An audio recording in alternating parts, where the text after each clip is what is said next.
बिंदास निर्भीड बिंदास बातम्यांचं निर्भीड व्यासपीठ बिंदास न्यूज. मित्रांनो, रामदरबार आश्रमामध्ये सध्या आपल्या सोबत आहेत महंत हरिशरणगिरीजी महाराज आणि महाराजांनी या ठिकाणी गोशाळा जी सुरू केलेली आहेत, या गोशाळेला एक वेगळं अनन्य साधारण महत्व बोलता बोलता त्यांनी सांगितलंय.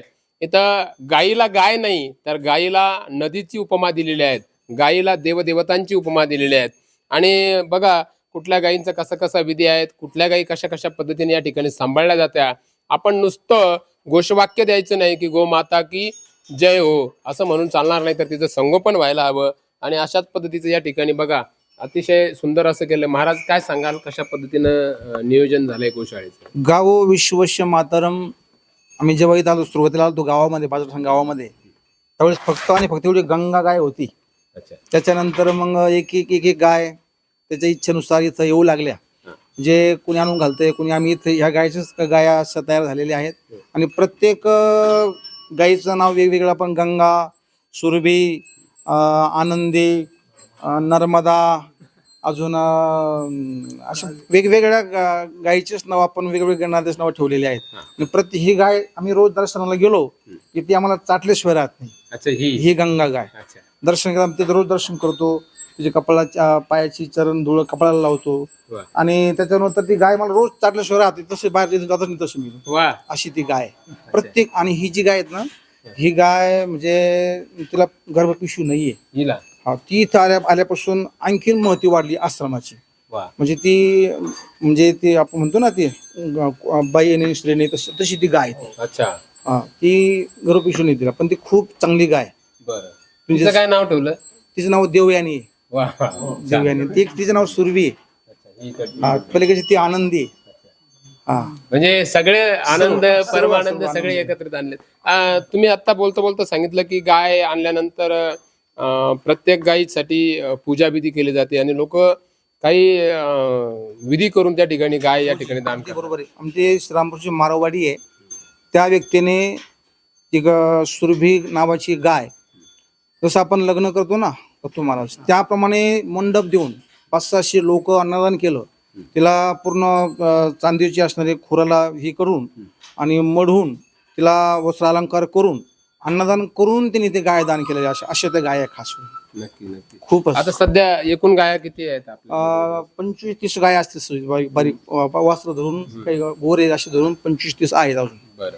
आता या गायींसाठी तुम्ही काही हायटेक गोठा बनवण्याची तयारी? आता हे थोडंसं इथं पंखे वगैरे खाली कोबा वगैरे करायचा असा विचार आहे की त्या पलीकडून त्या तळाच्या बाजूला एक मोठी हायटेक काम चालू होणार होतं ते, पण ते पोल वाचून ते पोल पलीकडून घ्यायचे ना, म्हणून काम बाकी आहे. वळून पडली तिथं, तर पलीकडून काम करायचं जो हायटेक गोशाळा. मग अगदी तिची सुविधा पूर्ण, तिला ताजं पाणी पिण्याकरता, दुसरी गोष्ट खाली कोबा वगैरे, आणि पुन्हा गाय प्रसन्न राहिल्या पाहिजे.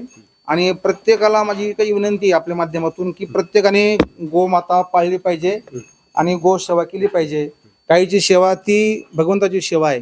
भगवंत त्यांना प्रसन्न होत असतो, म्हणून गायीला आपण आई मानतो. पण नुसतं मानून फायदा नाही, आपण तिला खरोखर तिला खास सेवा केली पाहिजे. आम्ही प्रेम करतो, प्रेम केलं पाहिजे. आम्ही सेवा करतो पण प्रेम करत नाहीये, म्हणून प्रेम केलं तर सेवा तर आपोआप येत असते. म्हणून आमचे इथं जे कामगार व्यक्ती, आमचा रामकृष्ण हरी, तिचे संपूर्ण कुटुंब, इथले जे व्यक्ती आहेत त्यामुळे खूप देवाने तेच पाठवून तिने काम करताय. शेतीचं काम असो, हे असो, ते पूर्णपणे काम आणि करत असतात. आणि सर्वच मंडळी, सर्वांचं प्रेमामुळं हे रामदरबारची भरभराटी वाढत आहे. त्याला कारण मुख्य म्हणजे गोमातेची कृपा, त्यांची इच्छा, तेच आपल्याकडून करून घेत आहे. त्यामुळं खूप चांगलं. आमचे डॉक्टर मुली डॉक्टर आहेत, तुमची आपातता खपकी असतील, बरेचसे म्हणजे राहुल दादा आहेत, बरेचसे गावकरी मंडळी येथे येऊन सहकार्य करतात.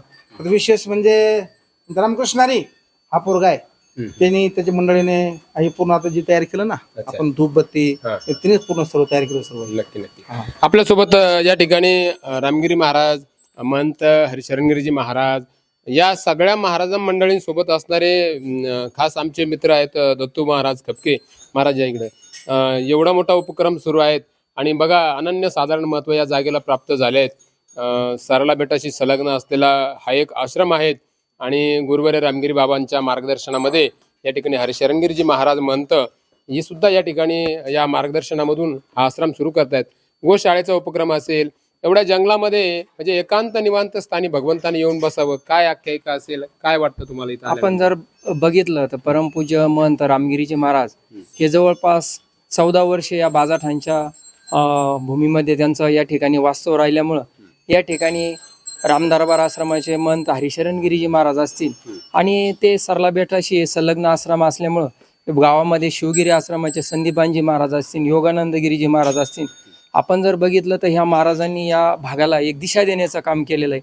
आणि आपण जर बघितलं तर सद्गुरू गंगागिरीजी महाराज यांचा 178वा सप्ताह नुकताच शनिदेवगाव या ठिकाणी झाला.